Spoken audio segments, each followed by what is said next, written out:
Praise the Lord. கர்த்தருக்கு ஸ்தோத்திரம். இன்றைய வசனம்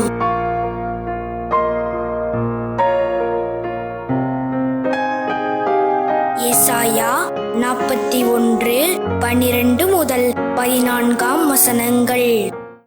உன்னோடே போராடினவர்களை தேடியும் காணாதிருப்பாய்.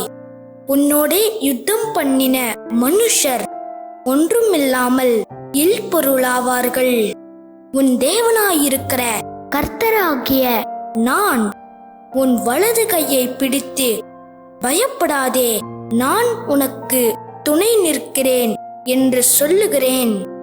யாக்கோபு என்னும் பூச்சியே, இஸ்ரவேலின் சிறு கூட்டமே, பயப்படாதே, நான் உனக்கு துணை நிற்கிறேன் என்று கர்த்தரும் இஸ்ரவேலின் பரிசுத்தருமாகிய உன் மீட்பர் உரைக்கிறார்.